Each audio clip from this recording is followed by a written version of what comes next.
Good morning, everyone. Today I am going to take you on a What's in Bloom tour. I'm going to take you around and show you the native Virginia plants that are blooming right now and putting on their show. And it's just such an exciting time of the year because really and truly it goes from no blooms to tons of blooms in just a matter of a week or so. So let me just start with the plant behind me here. That is Cercis canadensis, or the eastern redbud, and it is one of my favorite native trees, and it just is so spectacular right now.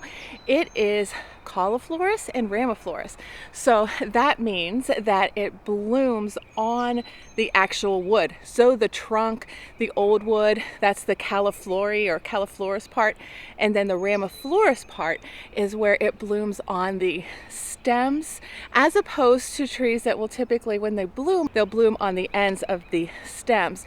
So very, very interesting aspect to the eastern redbud, and those types of traits are typically found in the tropics. It's a rare trait to have a tree that is cauliflorous or ramiflorous here in the temperate region. The leaf cutter bees will find the redbuds and they will cut out little half moon shapes into the leaves. It's almost like, nature's version of lace, and they use that cut out portion of the leaves to make their nests. Next up, I'm going to show you my little patch. Actually, it's my growing patch of Virginia bluebells.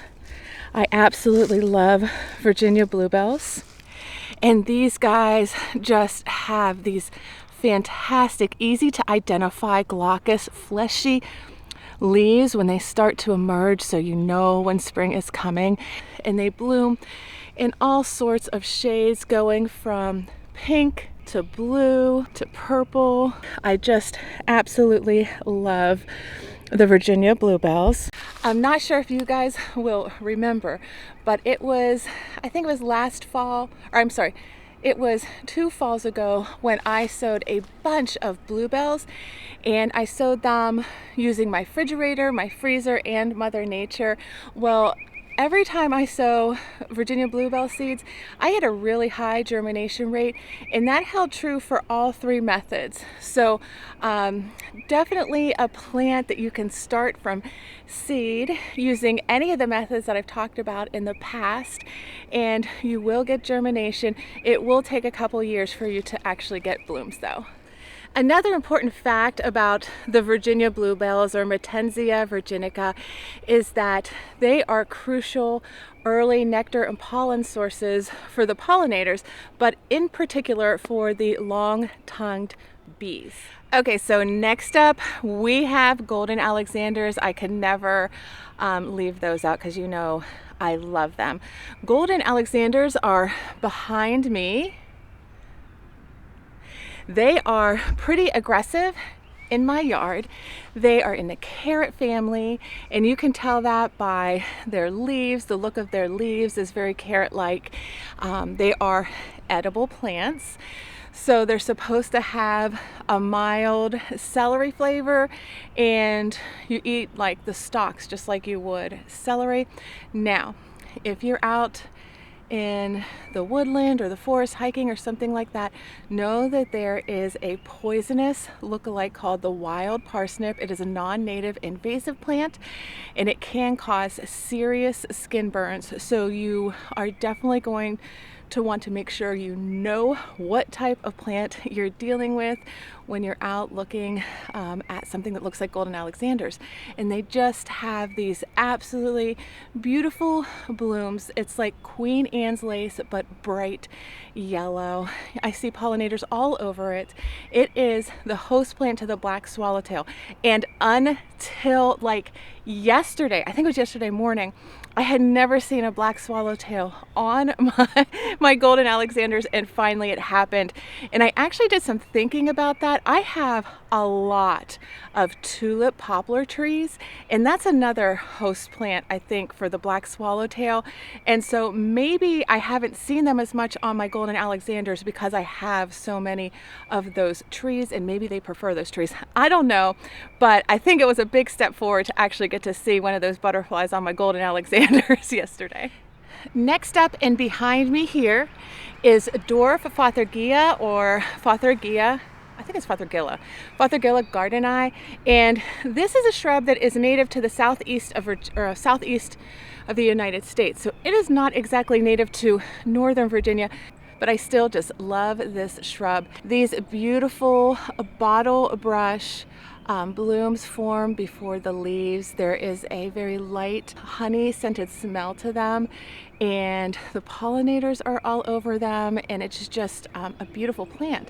But what's even better is that there is literally like 4 seasons of interest with the Dwarf Fothergia.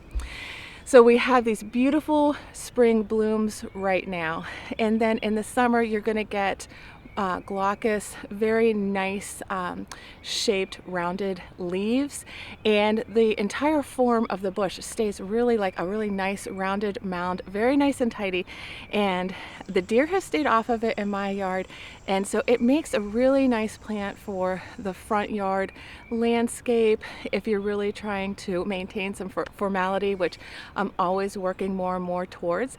So that is Dwarf Fothergilla, or Fothergilla gardeni. There is also a larger sibling to the Dwarf Fothergilla, and that is Fothergilla major, and it gets much larger. There are a few cultivars out there that you could try, but I think Mount Airy is supposed to be the best of the two combined. But anyway, love this plant, even though it's not exactly native to Northern Virginia, but it is native to the southeastern US. And I almost forgot, like, probably the best thing about the Dwarf Fothergilla is its fall show. And when I say like this bush has, or shrub has, a fall show, it's like it is worth it to have this one in your yard. It is yellow, red, purple, orange. Like this year, every single leaf seemed to have every color of fall in it. And every year, the leaf colors may change a bit. It might not be like the same look every single year, because it does depend on the conditions, the sun, the moisture, all that kind of stuff, on the colors that it blooms. But it puts on just an amazing show in the fall. Okay guys, so behind me here is another one of the natives that you hear me talking about all the time. This is golden ragwort, or Pachyra aurea, and this is just, it's a workhorse. You can use it to crowd out invasives. It is pretty much evergreen.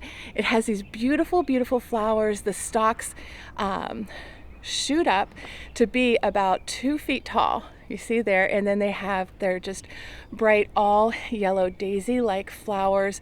When the flowers start to go over, it's almost like dandelions, you know, with the cottony type seeds that fly through the air. It's a beautiful scene. And so they spread through seeds, like I was just talking about, but they also spread via rhizomes. Once you have this plant, you're always going to have it.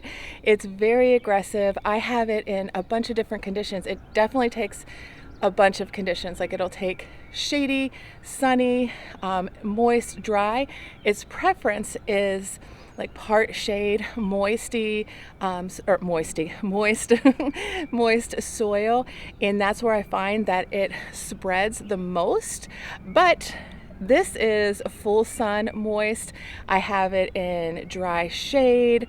I really have it in a lot of places because it is such a workhorse in my woodland and in my garden beds. Yeah, these guys are the host plant to about 17 different moths and butterflies. This is a good one to have. If you have a small area, you need to be aware that it's very aggressive though. Here are my golden ragworts in a dry shade location, you can see they've spread. But if you've seen my bird garden before, you'll realize the difference of the spread in a dry versus moist area. These are the golden ragworts in my bird garden. In this area, you can see is much bigger than the dry area I showed you. And these were, I think, a lot less that I planted here, and they just spread like crazy. And now I'm just going to quickly show you a couple other natives that are in bloom. Here we have the white trilliums. Just a little teeny patch, and they don't seem to be spreading much. Deer stay off of them. They must not be able to find them, maybe especially next to those daffodils. The violets are going bananas and looking absolutely beautiful. Oh, before I move on, I want to show you, this is a plant I talk about a lot. This is Allegheny pachysandra, and you see here are the older mottled leaves. These are evergreen, by the way. Here is what the plant looks like when it shoots up its new leaves for the year after it's bloomed. It looks so different. This one's interesting because I think it usually blooms later. Maybe I'm mistaken, but this is the wild stonecrop, the native sedum, and this is what it looks like in bloom. Here are some lovely Marsh marigolds in bloom. There's a look-alike, I believe it's called lesser celandine, that if you go in the woodlands, that is totally out competing these beautiful natives.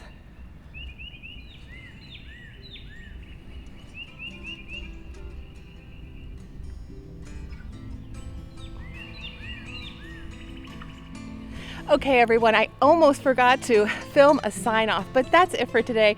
Those are some of the things that are blooming and creating a show in my garden right now in the middle of April in Northern Virginia. So if this is content that appeals to you, I would love it if you would subscribe to my channel and share it with all your gardening friends. Thank you for taking the time to join me today. Happy gardening, and I will catch you again next time.